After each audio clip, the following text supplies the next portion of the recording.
കേരളത്തിലെ ഇടതുപക്ഷവും അതോടൊപ്പം തന്നെ വലതുപക്ഷവും മാധ്യമങ്ങളുമെല്ലാം നിലവിളിച്ച് കരയുകയാണ്. മുനമ്പം ജനതയെ BJP ചതിച്ചിരിക്കുകയാണ് എന്ന പ്രസ്താവനയുമായാണ് അവർ പല ഭാഗത്തിലൂടെ രംഗത്ത് വരുന്നത്. പക്ഷേ ഇപ്പോൾ രാജീവ് ചന്ദ്രശേഖർ BJPയുടെ അധ്യക്ഷൻ അതിൽ കൃത്യമായി തന്നെ പറയുന്നുണ്ട്, അവസാനം കാണാം ഇത് ആരാണ് പരിഹരിക്കുന്നതെന്നാണ്. അതിൽ കൃത്യമായൊരു സന്ദേശമുണ്ടല്ലോ. തീർച്ചയായിട്ടും ഉണ്ട്. ഇവിടെ നമ്മൾ ഓർക്കേണ്ട ഒരു കാര്യം, ഇതിനകത്തൊരു തമാശയുണ്ട്. മുനമ്പം പ്രശ്നത്തിന് പരിഹാരമാവുകയില്ല എന്ന് പറഞ്ഞാൽ അതിൻ്റെ അർത്ഥം വഖഫ് പ്രോപ്പർട്ടി ഇവിടെ വഖഫായിട്ട് കിടക്കും, അവർക്ക് വസ്തു കിട്ടില്ലെന്നല്ലേ അതിൻ്റെ അർത്ഥം. പച്ചയായിട്ട് പറഞ്ഞാൽ മത്സ്യത്തൊഴിലാളികൾക്ക് ആ ഭൂമി കിട്ടാൻ പോകുന്നില്ല എന്നതിൻ്റെ അർത്ഥം. അതായത് വഖഫായിട്ട് തന്നെ അവശേഷിക്കും. ബില്ല് പാസ്സായി കഴിഞ്ഞ് കോടതി അംഗീകരിച്ചു കഴിഞ്ഞാലത്തെ സ്ഥിതിയായി പറയുന്നത്. അപ്പോൾ ഒരൊറ്റ ചോദ്യമേ ഉള്ളൂ, എങ്കിൽ പിന്നെ ബന്ധപ്പെട്ട് കോടിക്കണക്കിന് രൂപ വക്കീൽ ഫീസും കൊടുത്ത് എന്തിനാണ് നിങ്ങൾ ഇതിനെതിരെ ഹർജി കൊടുത്തത്? അതെ, വഖഫ് പ്രോപ്പർട്ടി നഷ്ടപ്പെടാത്ത ഒരു ബില്ലാണെങ്കിൽ ആ ബില്ലിനെതിരെ കോടികൾ കൊടുത്ത് കപിൽ സിബലിനെയൊക്കെ അഭിഷേക് സിംഗ് മാൻവി എന്തൊക്കെ കൂടിയ പേരുകളാണ്, ഭയങ്കര സിംഹങ്ങളാണ്, അഭിഭാഷക കേസരികളെ വെച്ച് നിങ്ങൾ എന്തിനാണ് കേസ് കൊടുത്തത്? നിങ്ങൾക്ക് അത്രമേൽ ഉറപ്പുണ്ടെങ്കിൽ അപ്പോൾ വഖഫ് പ്രോപ്പർട്ടിയെ ഒരു തരത്തിലും ബാധിക്കാത്ത ഒരു ബില്ലാണെന്ന് നിങ്ങൾ തന്നെ പറയുമ്പോൾ ഇതിനെ എതിർക്കേണ്ട കാര്യം എന്താ? അത് ദയവായിട്ടൊന്ന് പറഞ്ഞ് മനസ്സിലാക്കും. സാമാന്യ ബുദ്ധിയോ മാത്രമുള്ള ആൾക്കാരെ ഒന്ന് പറഞ്ഞ് നിങ്ങളുടെ അത്ര കുടില ബുദ്ധിയോ ക്രൂര ബുദ്ധിയോ ഒന്നുമില്ലാത്ത ആൾക്കാരെ, കുബുദ്ധിയോ ഇല്ലാത്ത ആൾക്കാരെ ഒന്ന് പറഞ്ഞ് മനസ്സിലാക്കൂ. അപ്പോൾ എന്താണ് നിങ്ങളീ പറയുന്നത്?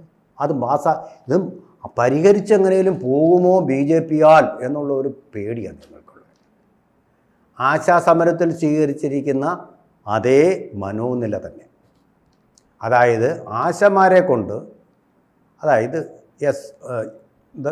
Socialist unity centre of India SUCI, അവരാൽ നയിക്കപ്പെടുന്ന, അവരിൽ ആരുടെയെങ്കിലും സാന്നിധ്യമുള്ള ഒരു സമരം ജയിക്കാൻ പാടില്ല. കാര്യമെന്താ?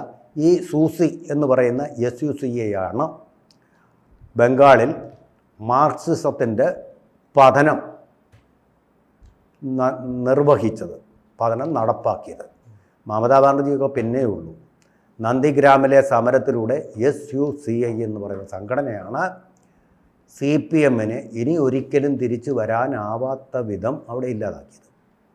ആ വൈരാഗ്യം അവർക്ക് മാറിയിട്ടില്ല. അതുകൊണ്ടാണ് ഇവരുടെ സമരം പൊണ്ടോരം അടങ്ങട്ടെ എന്ന് വിചാരിച്ചിട്ട് 3000 രൂപ പോലും കൊടുക്കത്തില്ല എന്നുള്ളൊരു വാശി കാണിച്ചുകൊണ്ട് ആ സമരത്തെ കൊല്ലുന്നത്, പട്ടിണി കിടത്തി കൊല്ലുന്നത്. അതവിടെ ഇരിക്കട്ടെ. അപ്പോൾ അത്തരം ഒരു വാശിയാണ്. BJP-യാൽ ഇത് പരിഹരിക്കപ്പെടരുത്, എങ്ങനെയെങ്കിലും പരിഹാരം കാണണമെന്നില്ല. BJP ഗവൺമെൻറ്റിനാൽ ഇത് പരിഹരിക്കപ്പെടരുത്. ഇതിപ്പോൾ ഈസിയായിട്ട് ചെയ്യാവുന്ന കാര്യമേ ഉള്ളൂ ഗവൺമെൻറ്റിന്. ഇപ്പോൾ അതിൻ്റെ 9ാം വാർഷികം ആഘോഷിക്കുകയാണല്ലോ. സന്മനോഭാവത്തോടൊരു ഗുഡ് വില്ലോട് കൂടി 600 കുടുംബങ്ങളേ ഉള്ളൂ. ഈ 600 കുടുംബങ്ങൾക്കുള്ള വസ്തുവിൻ്റെ വില, പൊന്നും വില നിങ്ങളെ കൊടുത്താൽ മതി. എത്ര നല്ലൊരു തീരുമാനം. ഒരു കലഹവും സാമുദായിക കലഹവും ഇന്ന് 32ാം ദിവസമാണ് അവിടെ നടക്കുന്ന സമരം. പാവങ്ങളുടെ, അധ്വാനവർഗത്തിൻ്റെ, മത്സ്യത്തൊഴിലാളികളുടെ, ഈ വെള്ളപ്പൊക്കത്തിലും മറ്റും നമ്മുടെ രക്ഷയ്ക്കെത്തിയിട്ടുള്ള മത്സ്യത്തൊഴിലാളികളൊക്കെ ഉൾപ്പെടുന്ന സമൂഹത്തിൻ്റെ. അപ്പോൾ അവിടെ എന്താ പ്രശ്നം? അതോടൊപ്പം തന്നെ മറ്റൊരു കാര്യം, അങ്ങനെ BJP-യെ കൊണ്ട് കഴിയില്ല. അങ്ങനെയാണെങ്കിൽ UDF-നെയും LDF-നെയും കൊണ്ട് കഴിയും. നിങ്ങൾ നടത്തൂ, ഒരു പരിഹാരം കണ്ടെത്തണം. അതെ, മുസ്ലിം ലീഗുകാരുമായിട്ട് വന്നല്ലോ. പാണക്കാട് കുടുംബത്തിൻ്റെ ഒരു സ്വത്തിൻ്റെ ഒരു വിഹിതം കൊടുത്താൽ മതിയല്ലോ, ഈ പ്രശ്നം പരിഹരിക്കാൻ പറ്റുമല്ലോ. അവർ സന്മനസ്സുള്ളവരുമാണ്. അവർക്ക് പരിഹരിക്കാൻ കഴിയില്ല. അവർക്ക് പരിഹരിക്കാം. എന്നാൽ BJP-യെ കൊണ്ട് പരിഹരിക്കാൻ സമ്മതിക്കുകയില്ല. നമുക്കൊന്നും നോക്കാമെന്നേ. നിങ്ങൾ ഈ ഹർജികൾ പിൻവലിക്കൂ, ആ ബില്ല് വരട്ടെ, ആ ബില്ല് വെച്ചത് പരിഹരിക്കാൻ പറ്റുമോ നമുക്കൊന്ന് നോക്കാം.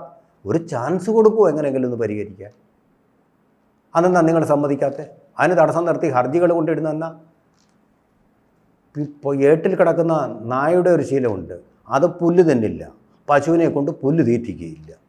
ആ ഒരു സ്വഭാവമല്ലേ നിങ്ങളിപ്പോൾ കാണിക്കുന്നത്? വാസ്തവത്തിൽ അതല്ലേ ഇപ്പോൾ നിങ്ങൾ കാണിച്ചുകൊണ്ടിരിക്കുന്നത്. ഇപ്പോൾ ആളുകൾക്കിത് മനസ്സിലാവുന്നുണ്ട് ശരിക്കും. അതുകൊണ്ടാണ് നിങ്ങൾക്ക് സ്ഥല ജല വിഭ്രാന്തി പിടിച്ചതുപോലെ നിങ്ങൾ പെരുമാറുന്നതും ഇത്ര അന്താളിപ്പ് നിങ്ങൾക്കുണ്ടാവുന്നതും. BJP ഇത്രമേൽ അപലപിക്കുന്നു ആ ബില്ലിൻ്റെ പേരിൽ. കുഴപ്പമൊന്നുമില്ല, BJP-ക്കാർ തന്നെ നേരിട്ടിറങ്ങി മുസ്ലിങ്ങളോട് നേരിട്ട് പറയാൻ പോവുക. അവർക്ക് പേടിയൊന്നുമില്ല, നേരിട്ട് പറയാൻ പോവുക ഈ ബില്ല് എന്തിനു വേണ്ടിയുള്ളതാണെന്ന്. നിങ്ങൾ പറയുന്ന ഈ മുസ്ലിങ്ങളുടെ സ്വത്തെല്ലാം പിടിച്ചെടുക്കാൻ വേണ്ടിയിട്ടുള്ളതാണ്. അങ്ങനെ ചെയ്യാൻ പറ്റില്ല. ഇന്ത്യയിൽ അങ്ങനെ ചെയ്യാൻ പറ്റില്ല. ഒന്നാമത്തെ കാര്യം അങ്ങനെ ചെയ്യുകയില്ല BJP. നിങ്ങളെപ്പോലല്ല BJP. അതാദ്യം മനസ്സിലാക്കുക. നിങ്ങൾ ഈ കള്ളപ്രചാരണങ്ങളൊക്കെ നടത്തിയത് ഓരോന്നോരോന്നായിട്ട് പൊളിഞ്ഞുകൊണ്ടിരിക്കുക.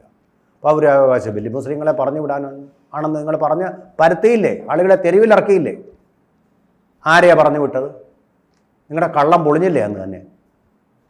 ചുമ്മാതെ പറഞ്ഞുകൊണ്ട് കിടക്കുക ക്രിസ്ത്യാനികളെ മുസ്ലിങ്ങളെല്ലാം ഇന്ത്യയിൽ നിന്ന് പുറത്താക്കുമെന്ന്. അത് നടക്കുന്ന കാര്യവുമല്ല. അത് നടത്താൻ BJPക്ക് ആഗ്രഹവുമില്ല. BJP ഇപ്പോൾ ന്യൂനപക്ഷങ്ങളിലേക്ക് പടർന്ന് പന്തലിക്കുകയാണ് ഇന്ത്യ മുഴുവൻ. കേരളത്തിലും അത് തന്നെ ഇപ്പോൾ സംഭവിച്ചുകൊണ്ടിരിക്കുക. ആണ് മാർ ബിഷപ്പ് ആലഞ്ചേരിയെ കണ്ടിട്ട് രാജീവ് ചന്ദ്രശേഖർ വെറുതെ ഒരു കാര്യവും പറയാത്ത ആളാണ്. BJPയുടെ സംസ്ഥാന അധ്യക്ഷൻ. വെറുതെ ഒരു വാക്കും പറഞ്ഞ കാര്യങ്ങൾ നടപ്പാക്കാൻ കഴിയുന്ന കാര്യങ്ങൾ മാത്രം പറയുന്ന ആളാണ് അദ്ദേഹം. പറഞ്ഞിരിക്കുന്നത് ആരാ ഇപ്പോൾ പരിഹരിക്കാൻ പോകുന്നതെന്ന് കാണും. തീർച്ചയായിട്ടും ഇത് പരിഹരിക്കാൻ പറ്റും. കാരണം ഈ സെറ്റിൽമെൻ്റ് ആയിട്ടുള്ളൊരു കേസല്ല ഇത്. സെറ്റിൽമെൻ്റ് ആവാത്ത കേസുകൾ ഇതിൻ്റെ പരിധിയിൽ വരികയാണ്. നിങ്ങൾക്കിത് പരിഹരിക്കണമെന്ന് ആത്മാർത്ഥമായിട്ടൊരു ആഗ്രഹമുണ്ടെങ്കിൽ ചെയ്യേണ്ട കാര്യം നിങ്ങൾ കൊടുത്തിരിക്കുന്ന ഹർജികൾ പിൻവലിക്കുക. സുപ്രീം കോടതിക്ക് വെറുതെ ഭാരം ഉണ്ടാക്കാതിരിക്കുക. ഇതിനെക്കുറിച്ചുള്ള ദുഷ്പ്രചരണങ്ങൾ അവസാനിപ്പിക്കുക. മുനമ്പം പ്രശ്നം ഈ ബില്ല് വഴി തന്നെ ആക്റ്റായി കഴിയണം. ആക്റ്റായി കഴിഞ്ഞു. ഈ ആക്ട് വീണ്ടും റൂൾസായിട്ട് അല്ലെങ്കിൽ ചട്ടങ്ങളായിട്ട് വരണം. ആ ചട്ടങ്ങളായിട്ട് വന്നു കഴിഞ്ഞാൽ അത് തീർച്ചയായിട്ടും പരിഹരിക്കും. ആ ചട്ടങ്ങൾ വെച്ചിട്ട് കോടതിയുടെ വിധി വരും. അതാണിതിൻ്റെ പരിഹാരം. അന്നേരം നിങ്ങൾ പിന്നെ സമരത്തിന് പോകരുത്.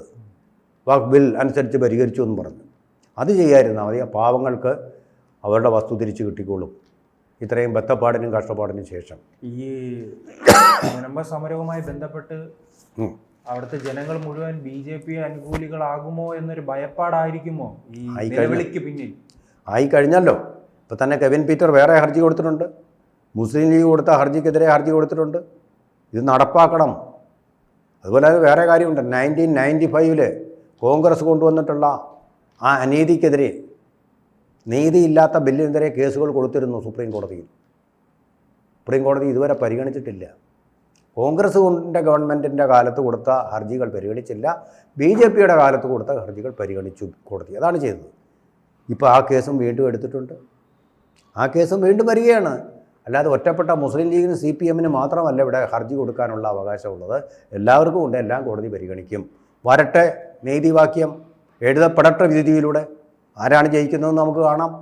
ആ നീതിവാക്യം വന്നെങ്കിലല്ലേ ഈ കേസ് തീർപ്പാക്കാൻ പറ്റൂ. അതിലൂടെ തീർപ്പാക്കുന്നില്ലെങ്കിൽ നിങ്ങൾ പറയും പറ്റിക്കുകയായിരുന്നു BJP എന്ന്. ഞാനും പറയാം കബളിപ്പിക്കുകയായിരുന്നു എന്ന്. നിങ്ങൾ ഈ 50 വർഷം മുമ്പ് ഭരണത്തിൽ വന്നപ്പോൾ LDF വരും, എല്ലാം ശരിയാകുമെന്ന് പറഞ്ഞ് കബളിപ്പിച്ചതുപോലെ കബളിപ്പിക്കുകയായിരുന്നു എങ്കിൽ ഞാനും നിങ്ങളുടെ കൂടെ നിന്ന് ചെങ്കൊടിയും എന്ത് ചെയ്യുന്ന മുദ്രാവാക്യം വിളിക്കാം. BJP ആളുകളെ പറ്റിച്ചു എന്നാണ് തീരുമാനമായിട്ട്. വസ്തുനിഷ്ഠമായിട്ടുള്ള സാഹചര്യങ്ങൾ, മൂർത്തമായിട്ടുള്ള സിറ്റുവേഷനെ, മൂർത്തമായിട്ടുള്ള സാഹചര്യങ്ങളെ വിലയിരുത്തിയല്ലേ CPM ഓരോ തീരുമാനങ്ങളിലും എത്തേണ്ടത്. അങ്ങനെ എത്തും. നിങ്ങളിങ്ങനെ ഈ കോൺഗ്രസിനെ പോലെ അപഖ്യാതികളും അപവാദങ്ങളും പറഞ്ഞ് പ്രചരിപ്പിച്ചുകൊണ്ട് ഉള്ള ഒരു കോൺഗ്രസ് പാർട്ടിയായി തീരരുത്. ഇത് വളരെ കഷ്ടമാണ് കേട്ടോ. കൂടുതൽ വാർത്തകളും വിശേഷങ്ങളും നിങ്ങളിലേക്ക് എത്താൻ ABC മലയാളം സബ്സ്ക്രൈബ് ചെയ്യുക, ബെൽ ബട്ടണും അമർത്തുക.